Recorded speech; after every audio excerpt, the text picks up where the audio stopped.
Hello, and welcome to the Art of Intuition podcast. My name is Susan Jane, and I believe that trusting your intuition is the best way to live your life with meaning and purpose. Each week you will hear about how you can connect, develop, and trust your intuition through interviews with other guests and my own personal experiences. Join me to understand how your intuition can guide you towards a life full of meaning and loving purpose.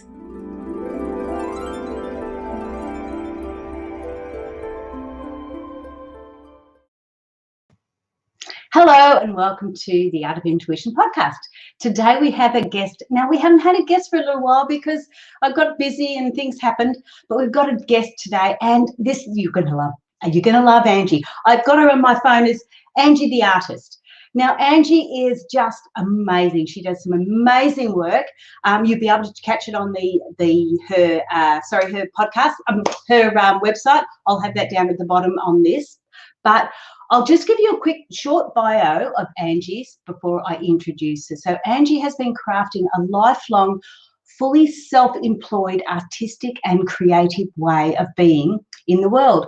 Now, I know that that's not easy to create self-employed artistic way of being, because it's really, really challenging for an artist. But Angie's mission is to inspire people to embrace creative living in order to thrive and live a life of purpose and meaning. Now, isn't that in line with our intuition?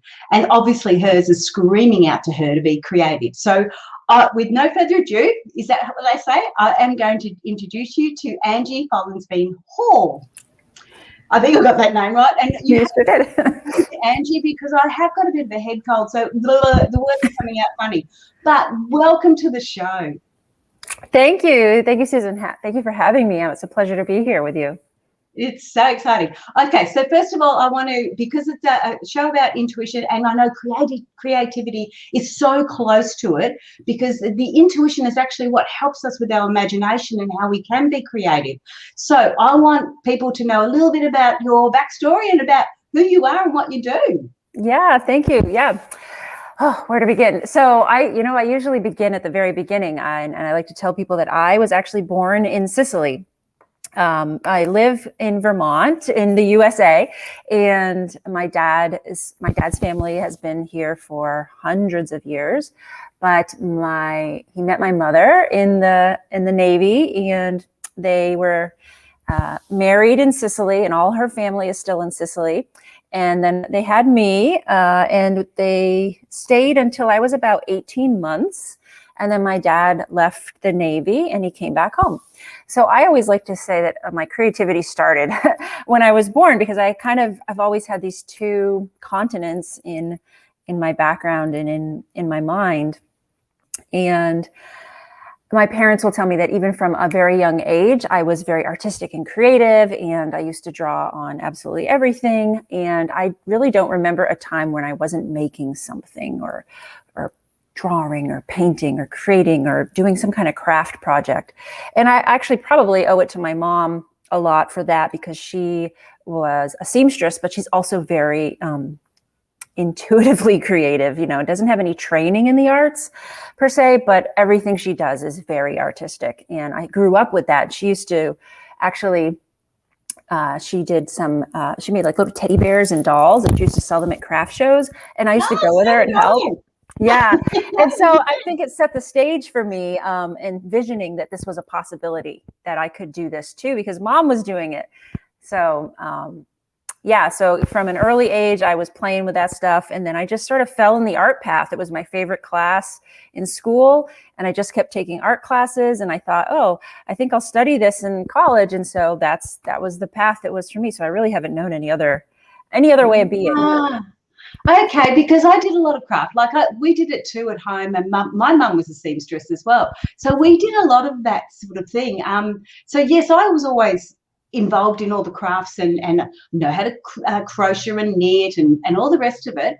But I never had that much of a strong yearning to go that way, and yet it was always there. I always used it as not so much as a business, but I tended to use it more as a way of chilling out, a way of just feeling like I was achieving something, but in a relaxed and a nice environment or a nice setting. So Yeah. we can use it in so many different ways, but you've used it as a business, which I reckon is pretty amazing.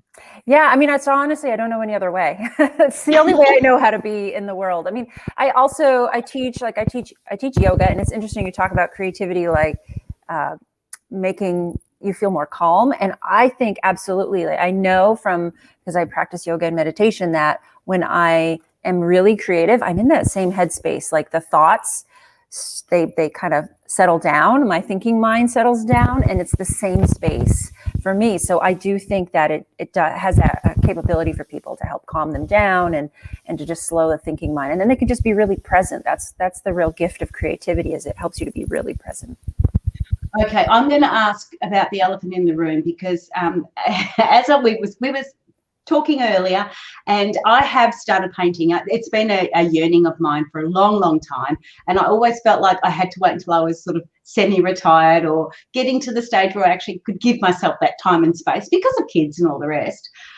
What I did do when I did have the kids, I would always create stuff, but I was creating things that were more suitable for the children. So I'd be sewing, I'd sew clothes for them or different things like that. However, now the whole thing is flipped, and it's like I can do things for me. And I actually find that in some ways quite challenging. So as I was saying earlier to Angie, I bought myself, I've done a bit of painting, but I brought myself this huge big canvas, and it's huge for me. It's like, wow, it's so in your face. And I want to actually paint an abstract for my lounge room. So I want to get the colours right and things like that. Gone through, I've got the colours, and I'm sure I'm like a lot of people there. We've got everything in front of us. We don't know how to start. Now, I'm not asking you in a manner of like the technical way, like, you know, how to actually create the painting. I guess I'm asking you more as a motivational, a creative way. How can we do that? Because you were just saying that if we give ourselves that right space, and I can do that through meditation and things like that, if we get ourselves into that right space, we can then go forward. So how do you do that in your creative space? Does that make sense to you? Oh yeah, absolutely. I understand exactly the spot you're talking about, where you're like afraid to like make the first mark, is really what it is. And I like to tell people, you know what, you just got to put something on there. It almost doesn't even matter what it is you have to make that first mark, and then you decide, wait, does that mark, do I need another mark, or maybe I need to back off on that mark? I like to put something down.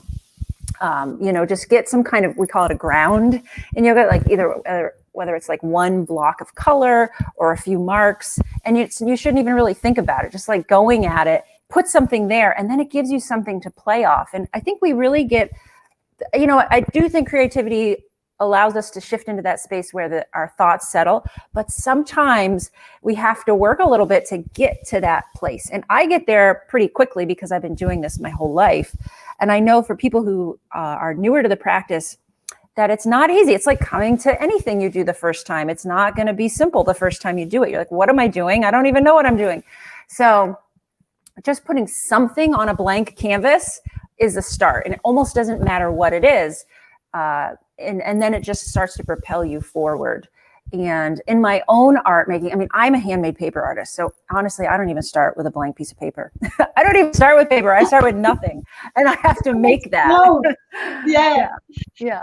So look, when you're talking, it's really, I just love it because it's so similar to intuition and what I say about intuition. So basically I'm talking the talk and not walking the walk, because I say that's what it's about. To start your intuition, just ask. You're saying just put that first piece of paint on that canvas, and I'm saying just ask. We don't know what we're going to get back. You don't know how you're going to get back. You don't know how you're going to receive it. And the same as with painting. We're going to put that paint on. We don't know what it's going to turn out like necessarily. You might, but I won't. But we've just got to keep on working at it and keep going until it starts to feel good and we get what we want out of it. So the alignment of creativity and intuition is so similar. Yeah, I mean, honestly, I don't know how to be creative and not be intuitive. It's how I am creative is I'm always like checking back in with myself and saying, okay, does this feel right? Is this where I think this should be going? And I really have to feel it in my body. You know, for me, intuition is a felt sense. Like I feel it deep in kind of my visceral spaces, like my belly, my heart. That's where I feel if something is working or not, especially creatively. So I'm not a planner. Like I don't have a big plan or a vision for anything that I make creatively. I really literally just start throwing stuff down and then reacting to it. You know, I'll put something down and go, oh, let me step back and look. Okay, yep, I can work with that and push a little more into it. Or, yeah, I don't like that so much. Either I pull it off or I put it back on or I move it a little or I put something on top of it. So I'm constantly checking back in with myself and saying, I ask myself, does this feel right? So to me, the two are so intimately linked. So I love the title of your podcast because I absolutely feel like creativity is an intuitive process. Oh, absolutely. All right. So if we wanted to help somebody, so say somebody wants to start to develop their intuition or sort of connect with it a little bit more or get a bit more of a clearer understanding of it, and they wanted to do that through craft or through art or like we're talking about painting, would painting or drawing, I know one of the areas that I've spoken about is automatic writing too, because that's sort of the same principle, but you're actually writing. I know they do automatic drawing, but when you're talking to somebody who's just learning about intuition, that can be a little bit challenging. You know, like it's like, oh, that's too hard, I can't do that. But is there something that they can do where they can just start, like watercolors are a bit challenging, aren't they? But something that where they can start and then they learn to understand what that feeling is. Because you're saying you put the paint on, you check with yourself, which is, like I said, similar to the intuition, you check with yourself and go, does that feel right? You're learning to acknowledge that feeling. How can somebody who's not done art or anything else or want to start something, what's the best form of art or craft or creative activity that they could do to learn what that feeling is about? Does that make sense? Oh, yeah, it's a great question too. It's a great question. So I do have a few things that I do with students as I actually teach creative process as workshops. And I love a couple of techniques. I love collage and found object. And one activity that I love to do in my creativity workshops is to ask people to just look around their house and gather 5 items. Just whatever 5 items you're drawn to. And I like it if it's in your home because you're probably attached and they're in your home for some very specific reason. So just gather the items and put them together in some way and then give it a title. And I think the titling is a really important thing because then it starts to get you thinking about what it is, why you put it together, and what does it mean. And I've done this several times, actually quite recently in some online workshops, and it's amazing the response people get. It loosens them up, it opens them up. And I think as they're choosing the objects, right? I mean, they're using their intuition. They're just like, they don't have any reason mentally or logically. They're just like, oh, that seems right. I'm going to pick that thing. And then you have to put it together. I think it's a great, simple activity. And I think if people could do it daily, what a great practice, right? If you really wanted to boost your creative thinking skills, that's a wonderful way. And collage is kind of the same way, just ripping out images or words or whatever it is and gluing them down or arranging them, looking and then gluing before, they're stuck to the sheet is another really great way to just start to get your mind thinking about visuals and maybe the reason behind grouping certain visual items. And that can be a way to maybe access more traditional art, things like painting, watercolor, whatever, carving, whatnot. Oh, I love that idea. So when you're gathering those 5 items, when you're doing your workshops and you're gathering those 5 items, by the way, I have put, hang on, I will just put in where you can check it out, which is www.angiefollensbee-hall.com. I will spell that out. It's ANGIEFOLLENSBEEHALL. Just for the podcast, because I can't see the little ticker going down at the bottom. So when you're doing those workshops, so you've gathered these 5 pieces of significance and used your intuition to do that. You've displayed them, you put them into a certain display. Do you take a photo or do you do something with that? How do you do your workshops with that? Yeah, I don't usually ask people to take a photo, but that could be a wonderful practice too, especially if you were doing it as like a daily practice. You could snap a photo and then just kind of look through and scan through. Oh, I wonder what I started with, especially if you did it for like a month, and then where did you end up at the end of the month? Are you thinking differently? Yeah, and how it looks, like how you've progressed and how you're putting those things together. And because, like you say, you're doing it intuitively. It's got to feel good. If it doesn't feel right, it's obviously not working quite right. And I know when I'm doing things, I used to play the guitar for a little while. I could tell you when the guitar was out of tune, but I couldn't tell you when it was in tune. When I'm trying to tune it, I couldn't tell you when it was in tune, but I could always tell you when it was out of tune. And I know that sounds strange. But yeah, and I can look at a painting and go, no, there's something not right as far as I'm concerned in that, but I don't know what it is.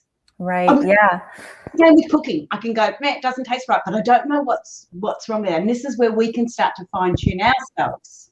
Exactly. Yeah. I mean, I think that's where we start to step into skill, right? So the more you practice something, the more skilled you get at it. So if you, and I know that people throw around that like 10,000 hours idea that you have to get really masterful at something. You should do it for 10,000 hours. And I think it could be more or less. I'm not sure I'm married to that number, but the more you do something, the more skilled you get at it. You do start to learn things. So you might go, oh, I was here before. And I remember when I was in that spot with this painting and I applied this technique or color, it fixed something. And so the more you build that up over time, you can have that reaction.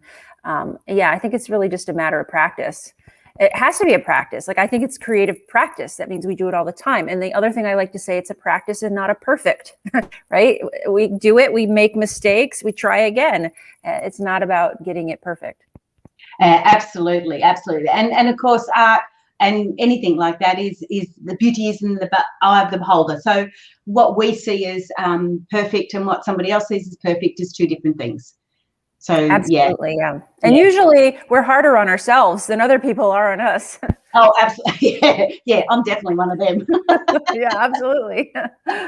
So, okay, I'm going to have a quick look at your bio because you've got a lot of things on here. So you've done your like the official study. So you've done your BFA in studio art, but you're also a Reiki master and a traditional herbalist. Yeah. And if you're a lifestyle practitioner, whoa, you have got some things going behind you. Yeah, sometimes I like to say, like, and I joke about this with other people I work with too, that we like to collect certificates. And I definitely fall in that category. You know, and it's just hard when you have so many interests and you want to learn about things that it just becomes easy to, and I've actually tried to put the brakes on recently, like, okay, that's enough. You have enough of a collection here. So, but yeah, you know, I love holistic healing.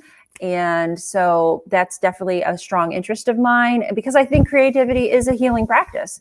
And I actually I kind of think it's woven through, I mean, for me, it's woven throughout my entire life. Like, I can't do anything without having some aspect of it being a creative thought. But I think that accessing those modalities like herbalism and the Reiki and Ayurvedic lifestyle counseling and the yoga, they are all connected. Like, I believe that what's fueling all of those things is the same thing that fuels creativity.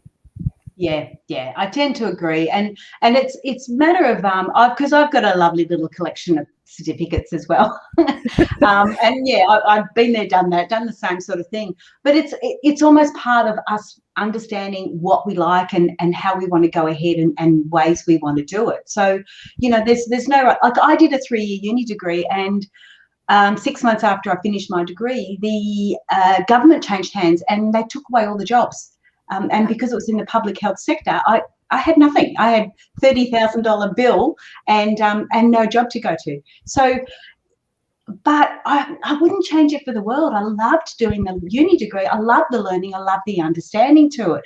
Yes, I would have been happy to get a bit of money back from it so I could pay my bill. But I just think that that's part of our learning, and that's part of our growing and our developing.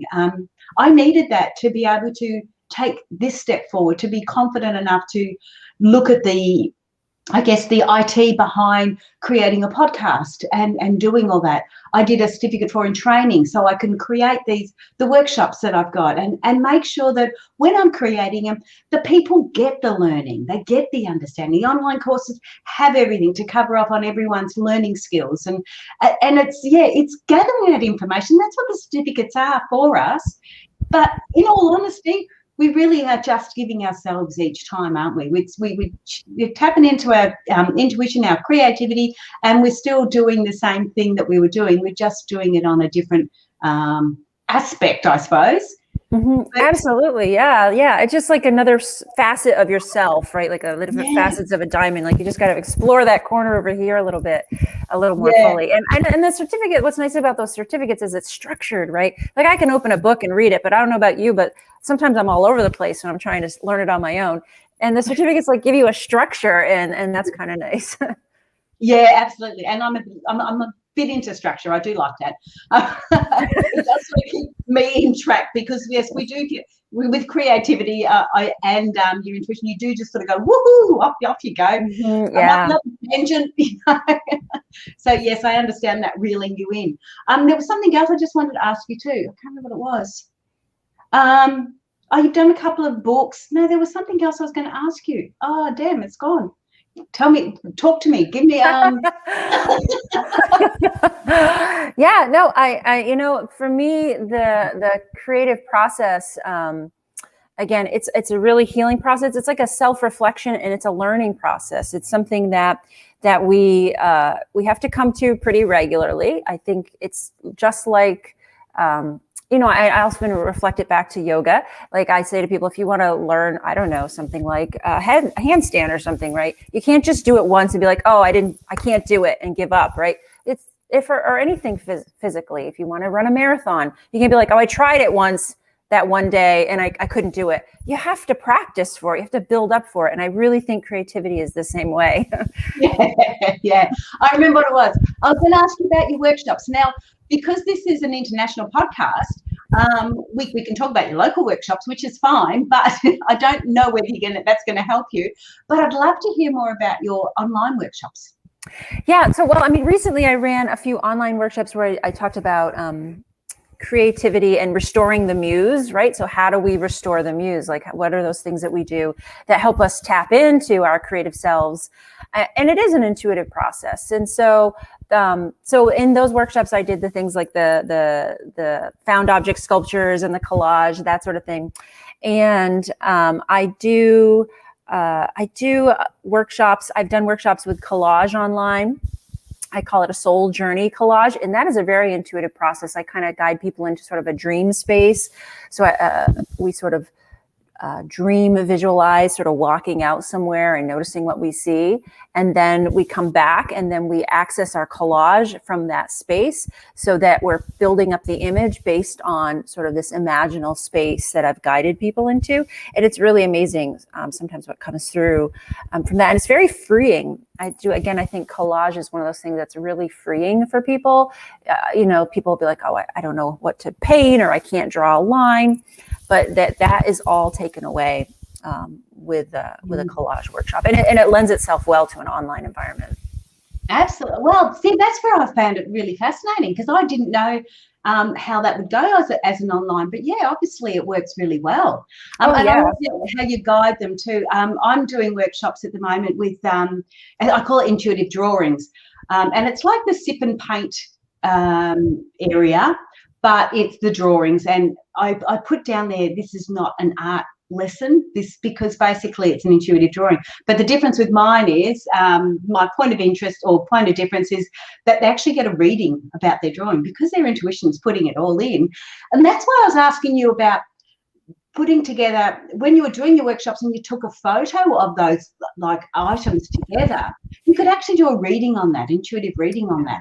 because you've got shapes, you've got colours, you've got different things that you could look at and sort of go, well, this is where your intuition is going.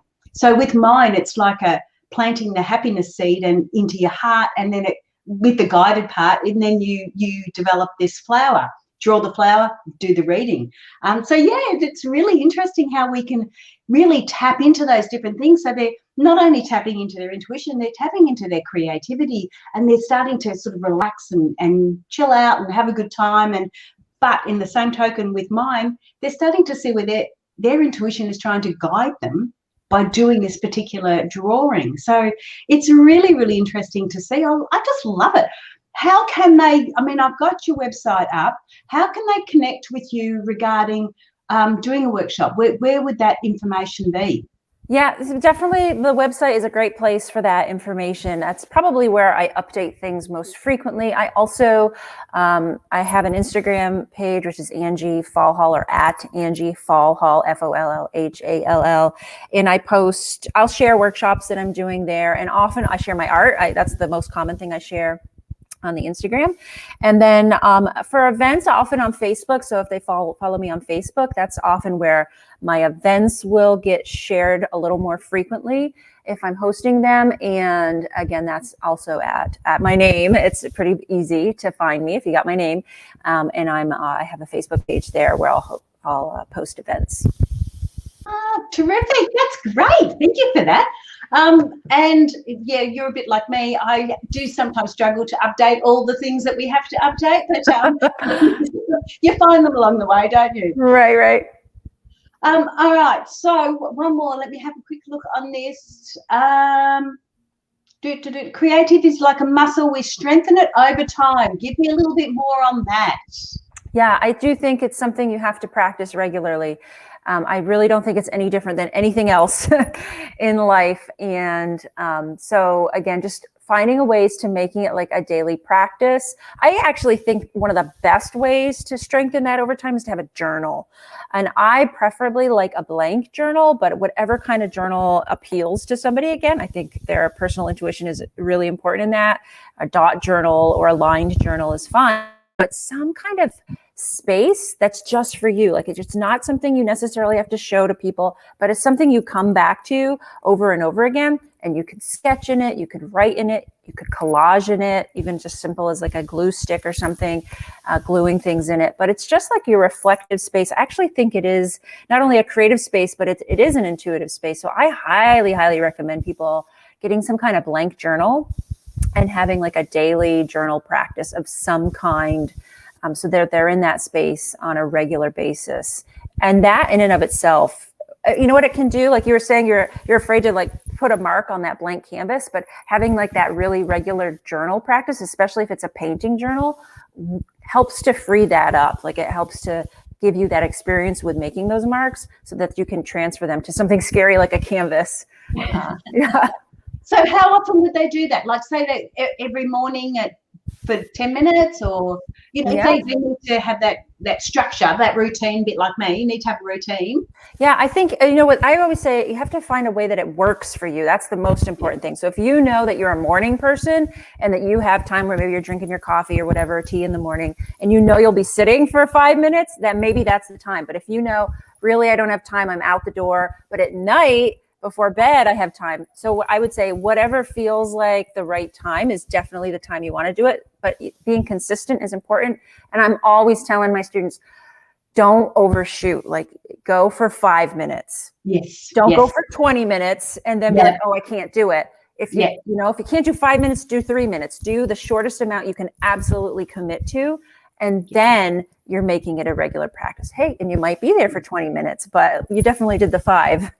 Yeah, absolutely. And the same with meditation. And because, I look at journaling also as more of it's an active meditation, because, that's what you're sort of doing. You're going into that space, like you said, and you're journaling and you're writing things down. But what I liked about what you've said is getting a blank one. You're not necessarily writing. I've always looked at journaling as writing, like I'm going to write some stuff down. But it doesn't have to be. It can be drawing, can't it? It can be, like you say, the collage. Yeah, you can paint in it, like a tiny little watercolor set. You might be nice to use in there. Collage. I like to have a glue stick in a little bag with like string and whatever, like bits of paper or something that I find, and just like glue them in there. Yeah, I personally, I think gluing things is a lot more fun. But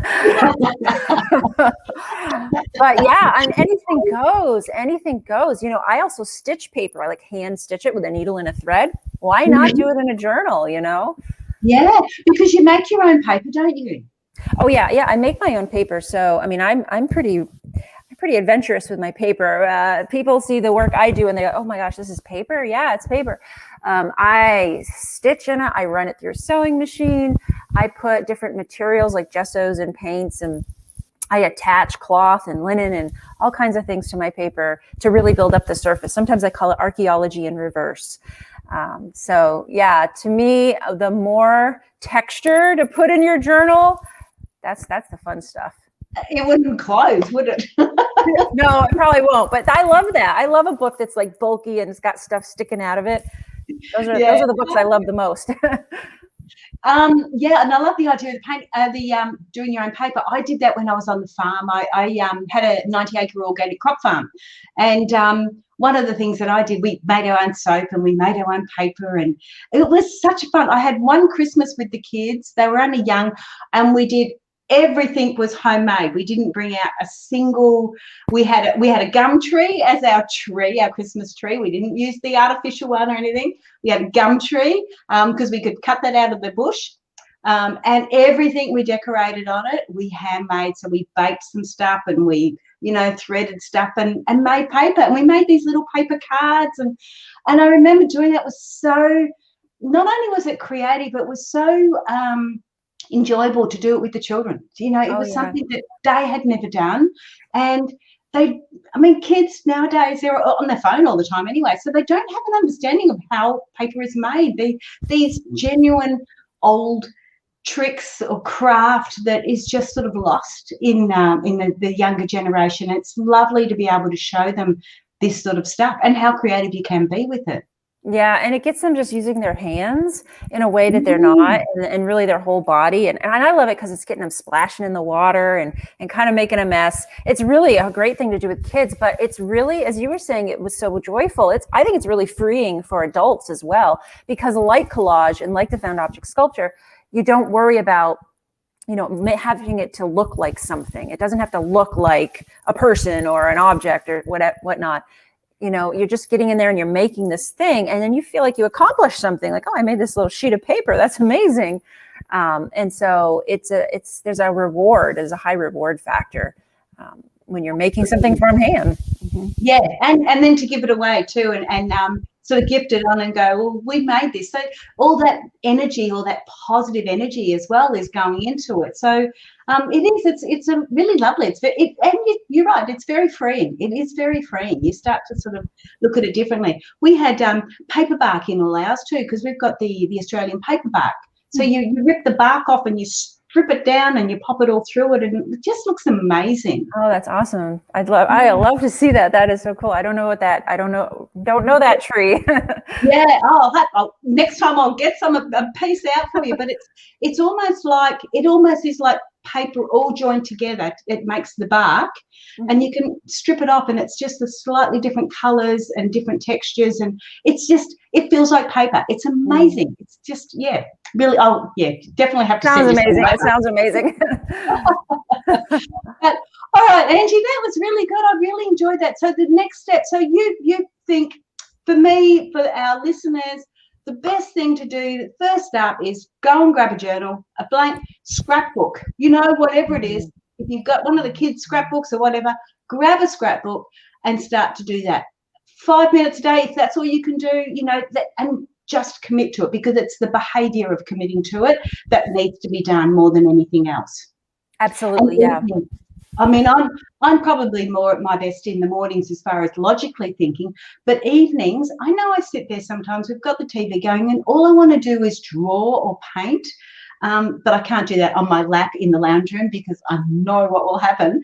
But that's, you know, that's a really nice time to just allow that flow to happen, to allow that creativity. So I get my watercolor pencils out and I just start to draw with that. And I know I don't make too much mess with that one, so I can do that in the lounge room. But yeah, it's a lovely way of just getting us started. So a scrapbook, I'm going to do that. Grab a scrapbook and we start. And yeah, I'd love to see it. So if you want to connect with Angie on the Facebook, or even on I've got the Facebook, put it on Intuitive Personal Development. If you do a scrapbook or something like that, or an image, pop it on there for me, and I'd love to see it. That'd be really good. That'd be really fun. Yeah, that'd be awesome. Yeah. Any last things? Anything coming up, Angie? Any workshops coming up that we need to be aware of? Yeah, I mean, I have workshops in person here in Vermont. You know, we're finally moving back to in-person things, which is kind of amazing and really exciting for us here. I do have paper making workshops this summer, and in New Hampshire and in Vermont, and and I have some creativity workshops in the fall as well, but I don't have as much online. I just did a whole ton of online stuff, but I'm constantly doing things online, and it's such a great way for people from all over the world to be able to access that. So things will be coming up. So the best way to stay in touch with that is to definitely go to the website. I do have an email list too, and I definitely share things on the email list, and you can access that at the website.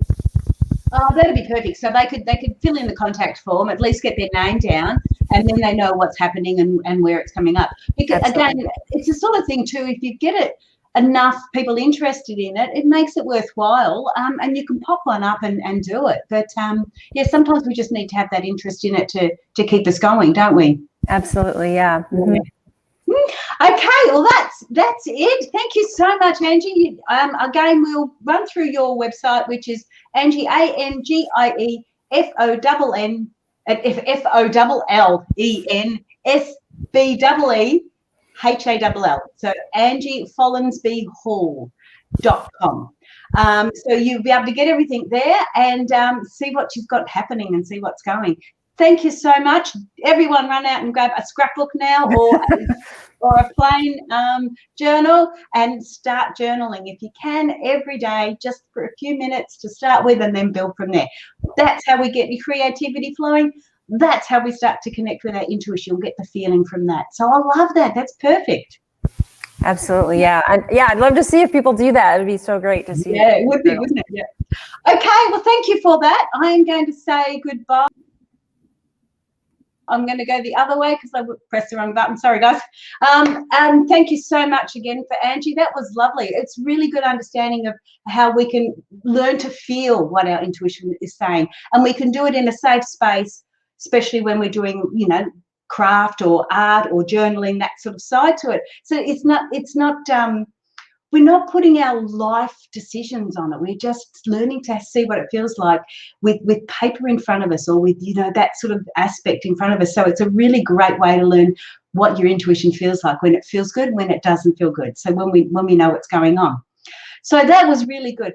Again, you can connect with us on Intuitive Personal Development. It's a Facebook group.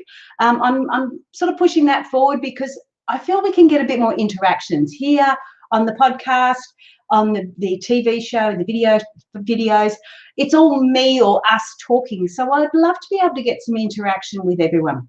So jump onto the Intuitive Personal Development Facebook page, or follow Angie on Facebook, follow The Art of Intuition on Facebook or Instagram. I'm sure you'll find us somewhere on all that subscribe stuff, you know.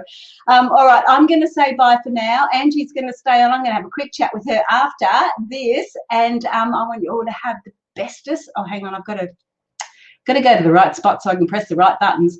Have the bestest week, and we'll see you next week. So bye for now.